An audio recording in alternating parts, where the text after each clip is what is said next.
तो जय हिंद दोस्तों, स्वागत है आपका हमारे आज की वीडियो में। आज हम बात करने वाले हैं कि आज 6 जून को ओलंपिक में भारत की तरफ से क्या-क्या हुआ। तो बहुत ज़्यादा अच्छी खबरें आज हमें मिली, है ना? बहुत अच्छे मैच हमारे गए, सिवाय एक के। लेकिन जैसा सबसे पहले चलो उसी खबर से शुरू करते हैं, हॉकी से। जैसे कि आपको पता होगा कि जर्मनी में और भारत के बीच में सेमीफ़ाइनल खेला जा रहा था। पहले मैच में तो नीदरलैंड से पहले सेमीफ़ाइनल में जीत चुकी थी स्पेन से, वो फाइनल में पहुंच गई थी। भारत और जर्मनी का हो रहा था, नेट टू नेट मुकाबला चल रहा था, तीसरा राउंड चल रहा था, उसमें भी 2-2 से बराबरी चल रही थी। और आखिरी के 5-7 मिनट बचे थे, लेकिन उसमें भारत बहुत अच्छे से डिफेंड कर रही थी। इतने पेनल्टी कॉर्नर्स मिले, लेकिन उसके बाद भी भारत अच्छे से डिफेंड कर रही थी। लेकिन एक गोल जर्मनी ने कर दिया और उसके बाद भारत गोल नहीं कर पाई, और फिर 3-2 से जर्मनी आगे थी तो वो जीत गई, और ऐसे वो फाइनल में पहुंच गई। लेकिन फिर भी चलो कोई बात नहीं, हमारी टीम बहुत अच्छा खेली, रिस्पेक्ट है, हेड्स ऑफ है। और अब वो अपना ब्रॉन्ज मेडल के लिए मैच खेलेंगे स्पेन के साथ परसों, यानी कि 8 अगस्त को।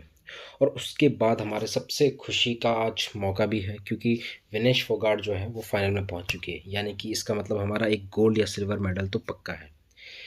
तो विनेश फोगाट जो कि 50 KG free style women's wrestling कर रही थी, तो उन्होंने क्यूबा की यूसनेनिस गुज़मान को यूसनेलिस गुज़मान को जो कि क्यूबा की हैं, उनको 5-0 से हराया। 5-0 से एक तरीके से बिल्कुल उन्हें मौका नहीं दिया गेम में आने का।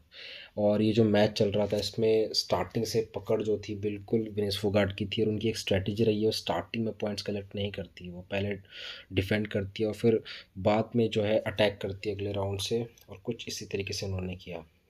आज का जो उन्होंने ग्रुप 16 मैच जो राउंड 16 में खेला था, उसमें भी बिल्कुल ऐसा ही हुआ। आखिरी की कुछ सेकंड्स बचे हुए थे, उसमें उन्होंने अटैक करके जीता। फिर ऐसे ही क्वार्टर फाइनल भी बहुत बढ़िया से जीता, और फिर हमारा सेमीफाइनल भी, और फाइनल पहुंच चुकी है। और फाइनल हमारा 8 अगस्त को हुआ। तो विनेश फोगाट जो है वो पहली महिला पहलवान बनी है, पहली भारतीय महिला पहलवान बनी है जो कि फाइनल में पहुंची है।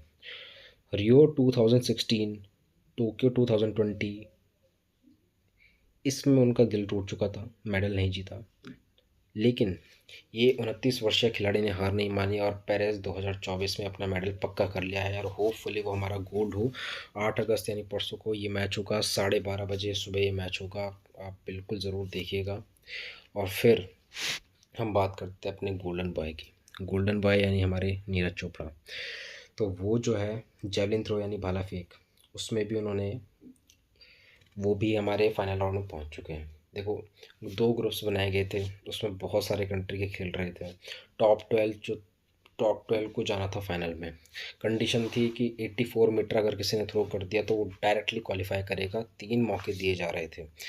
तो उन्होंने हमारे एक वैसे तो 2 प्लेयर खेल रहे थे, लेकिन एक तो क्वालिफाई नहीं किए गए, लेकिन हमारे जो नीरज चोपड़ा हैं उन्होंने पहले ही थ्रो में 89.34 मीटर का जो हमारा भाला फेंका, और सीधा हमारे फाइनल में एंटर कर चुके हैं। मतलब उन्होंने 3 ट्राई लिए नहीं, पहले ही ट्राई में पहुंच गए। लेकिन सेकंड नंबर पे अगर हम जर्मनी के एक जूलियन वेबर थे, जो कि बहुत टफ कंपटीशन माने जा रहे हैं उनके लिए, जो कि बहुत ही स्ट्रॉन्ग प्लेयर भी हैं। लेकिन उनका भी थ्रो जो था, फर्स्ट थ्रो में ही उन्होंने 84 मीटर क्रॉस कर दिए थे, यानी कि 87.76 मीटर का जो है उन्होंने थ्रो किया, और वो भी हमारे फाइनल में पहुंच चुके हैं। ठीक है।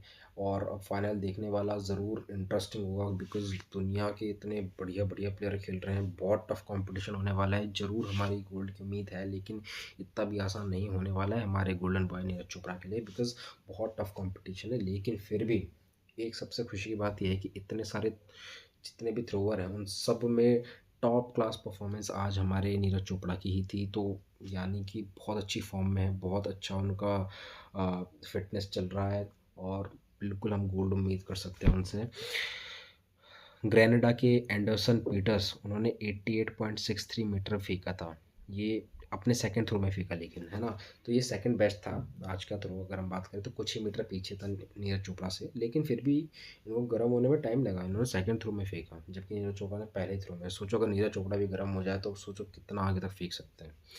12 एथलीट जो है हमारे फाइनल में पहुंच चुके हैं, और ये फाइनल भी हमारा परसों जो है 8 अगस्त को ही होगा, है ना। तो परसों का दिन बहुत हमारे लिए एक्साइटिंग होगा, और जो बोलेंगे ना, निर्णायक दिन है।